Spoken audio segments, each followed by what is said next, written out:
Hello and welcome to my first team picker of SuperCoach 2026. I haven't really got a name for my team at this stage, so if you've got a name, feel free to drop it in the comments. But thought I'd give you my first just draft team. Just first time looking at the app, opened it up, put this team together, and we'll see how we go. I think most of these will probably stay for the start of the season, but obviously with cheapies and team changes and things, anything could happen. So let's get into it. At hooker, starting hooker, I have Jake Simkin at 422,000. I think with Lachlan Croker now retiring and Gordon Chan Kum Tong going to the Bulldogs, opens up an 80-minute role for him. I'm aware they signed Zach Docker-Clay from the Roosters, but I don't feel like killing Croach on his minutes that much. As well as Jazz Tavanga departing the club as well. In 5 80-minute games at the end of last season, Jake Simkin was averaging 62 points per game, which would be about $200,000 more of value than what he's priced at the moment. So he'll be my starting hooker. And my bench hooker, I'm going with Kalani Going. He's just moved from the New Zealand Warriors to the Panthers. He's a hooker slash lock, can play a bit of second row as well.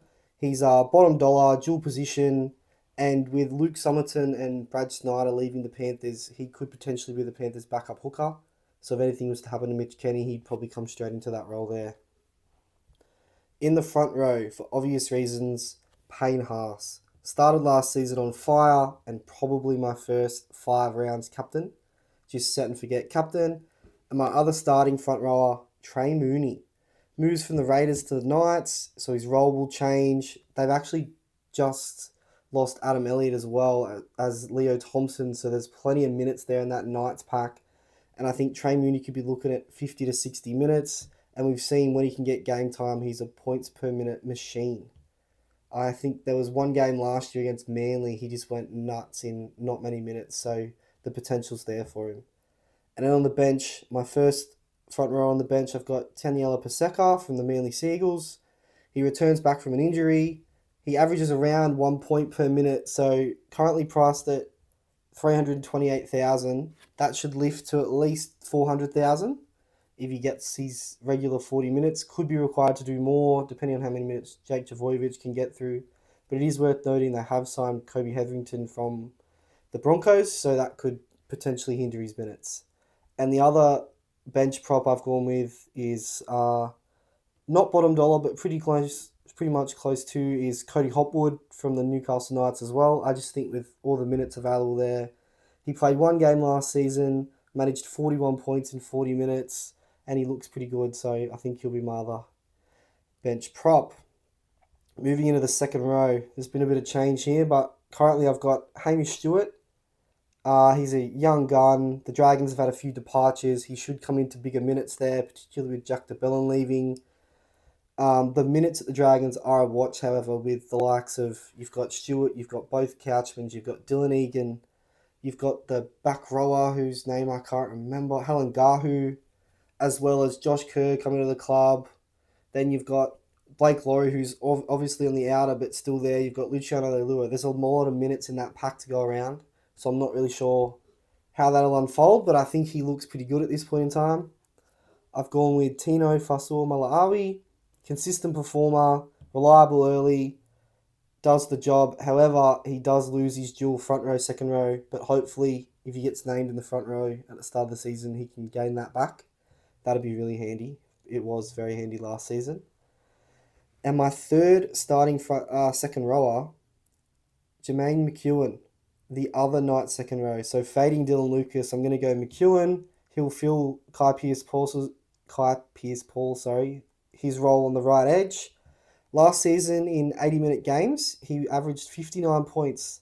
So the potential's there. He's priced at 407,000, could average close to 60, so there's $200,000 worth of value.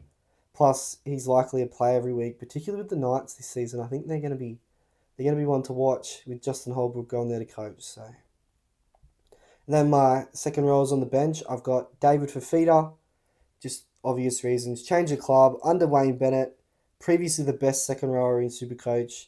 Sort of a roll of the dice play. Not really sure how it'll go. Probably won't play him at the start of the season. The Rabbitohs, real big watch on their pack and the minutes that go around there, particularly with the signing of Adam Elliott. Obviously, David Fifita's an edge, but they've also got Tallis Duncan and Ewan Aitken, who potentially could steal those minutes. You've got Cam Murray, who mostly a lock, but can move to the edge. Particularly with the way their middle rotation may work, Cam Murray may spend some more time on the edge. We're really not sure. So I've got David Fifita in there anyway, and we'll see how that goes. My second one is Joe Chan / Lasardi. I sort of just want, he's somewhat of a placeholder. I just want whichever Storm back rower fills that right edge spot for Eli Katoa, as he'll miss the whole season. I think either of them, both reasonably cheap. I'd be happy to get any of them and just see where that takes me, particularly running off Jerome Hughes. No Ryan Pappenhausen next year for the Storm as well.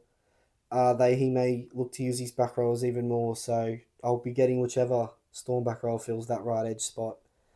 And my last second row forward spot is Jesse Calhoun at the Sharks. He should start at lock with McInnes to miss the early part of the season. He looked pretty good there at the end of last season. He had a good PPM, and the added bonus is he's got dual front row, second row. So at only 330,000, I think he's pretty low risk play with some obvious upside. And so he'll be my sixth second row forward. Now, moving to the halves, my starting halfback, I've faded both of Nathan Cleary and Nicho Hynes, and I've gone with Mitchell Moses. Starting the season at 543,000, he's well below value. His previous season averages were 64 and 68, so you can clearly see the value that's in him there. And he will regain the goal kicking with no Zach Lomax. The Eels will have their new look under Jason Riles for another season. I think he's a really good buy. And my backup halfback, I'm going to go with Daniel Atkinson at the Dragons. Almost bottom dollar, guaranteed halfback starter for the Dragons. Should make plenty of cash. And we saw last season, Shane Flanagan had a bit of a hesitance to change his halves, so his job security should be pretty good. And he could potentially goal kick. We're not really sure what will happen there. Obviously, they've got Val Holmes there, but if he's to miss games through injury or origin and those sorts of things, he could pick up the goal kicking as well. At 5'8", obviously I've gone a bit cheaper halfback, so at 5'8", I've gone out-and-out superstar Cameron Munster. They've got a good early draw. He's a seasoned gun every season, just keeps churning out the numbers. He'll have more responsibility with no Ryan Pappenhausen this season. And I think when put under pressure, Munster seems to perform really well, so I'm going to back him in for a good start to the season there and just lock him in. Basically, at least till Origin, I think. Just have him there, playing every week. Shouldn't go worse than a 50 or a 60 and can hit hundreds. And my backup 5'8" will be Jonah Pezzett, who moves from the Storm to the Eels. Expected to start at 5'8" alongside Mitchell Moses. Super cheap and should make plenty of cash.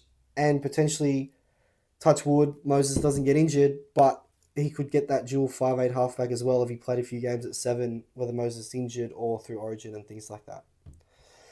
Now, onto the exciting bit, the CTWs. My first one, best CTW in the game, Herbie Farnworth. I've locked him in, he's got good buy coverage, and he's just set and forget for the whole year unless something changes drastically. My second one is Jacob Carraz. Not on the same level as Herbie, just below, but another CTW gun. I'm looking for a good base early on in the season when the attacks are pretty clunky. The downside of Carraz, though, is that he does have the round 2 bye, so still really considering, but I think he'll be a good option to start the season. My third one is Sam Stonestreet at the Cronulla Sharks. With Mulatalo out with that ACL for at least the first half of the season, so Stonestreet will come onto that left edge, should score plenty of tries. The Sharks, bit of an okay start to the season, but their left edge attack's usually pretty good, and I think, what is he? 496k, so around about just under a 50 average. I think he can easily eclipse that. Could make some money, and then he's also an easy flip to some other guys if they're in form or down to a cheapie. And my last starting CTW is Campbell Graham. Looks like he may play on the right wing outside Jack Whiten. He's undervalued based on previous seasons, and moving on to the wing, his base should come up, more runs, potentially an offloading game, a couple of tackle busts. He should easily reach his $430,000 value, if not make money. I imagine him, I'm going to guess he's going to be about a 60 average, so there's $170,000 worth of value there too. And if the Rabbitohs are to improve, there should be some tries there as well. Then my CT dub on the bench. All of these are pretty wish-washy. First, I've got Moses Leo at the Storm. He's just a placeholder at the moment. I have a sneaky feeling Meany will play fullback, which means there's a right centre spot up for grabs. There's been a bit of talk of Zach Lomax lately, but until that's finalised, Moses Leo may come into that right centre spot. I don't have as much faith in Farlongo as some other do in him starting for the Storm, so we'll just wait and see how that plays out. My second one is Setu 2 at the Dragons. Potential cheapie depending on team lists. Everything we've been hearing from the Dragons is that he's been training really well and looks like he should earn a starting wing spot for them. And looking at his season last year at the Warriors, he can score some tries. So he's got some attacking flair in him. And lastly, another placeholder is James Walsh at the Cowboys. Probably won't play, bottom dollar, but he's got that dual CT dub second row. So at the moment, that could come in handy. But easily will be any cheapie that comes up at any of the other clubs. Now, the exciting part, fullback. My first fullback, like everyone else, Keanu Kinney. Severely underpriced on previous seasons. Should be a gun this season. If anyone watched the Pacific Champs final, do I need to say any more? Absolute freak. My other fullback, bit of a pod, I think, to start the season will be Scott Drinkwater. He's a premier fullback gun, always pulling out tons, left, right, and centre. He's got a great early draw, including Vegas, and I don't think he'll be that highly owned at the start of the season, so very much a pod play. And I'm predicting the Cowboys to sort of jump out of the gates early, I think. There's a lot of pressure on Todd Payton. It looks like Jackson Purdue will play in the halves, which is another season with him there, so I'm going to guess Scott Drinkwater could be in for a good start to the season. And then my flex, the player I'm most excited to own, yet again, Kalen Ponga. Now, Justin Holbrook on the Knights, their attack should improve. And I think Ponga, severely undervalued. What is he? 607,000. Any other season you go, that is an absolute steal for someone who can easily average 80 to 90 points at any particular moment. He can score quickly. It's probably a gamble I'm going to start with. He's about 20 points undervalued. And I had a look at the Knights' draw. Outside of their Vegas game, which is obviously inside in Allegiant Stadium, the Knights don't play a proper night game, so like a 7 o'clock, 7:30, until round 14. So that's all day games and afternoon games. And when I think of Kalen Ponga, I think of Sunday afternoon, Saturday afternoon, lighting up the field, shredding teams apart. Sounds like points to me. And with Dylan Brown, either at 5'8" or halfback, Fletcher Sharp potentially there too, Sandon Smith, Justin Holbrook as the coach, who was the previous Roosters coach, I think they'll go all out attack, and the beneficiary of that will be Kalen Ponga, not only in scoring and setting up tries, but also his goal kicking. So he's going to be my flex. So that looks like it'll be my starting side for 2026. First team reveal. Obviously, plenty of things to change between now and round one. You've got trials, you've got injuries, you've got role changes, you've got minute watches, all those sorts of things. But as of right now, that's going to be my team to start around 2026. Season 2026, round one. And I'll be sure to keep you up to date with any team changes that I've got in the coming weeks. And thanks for watching.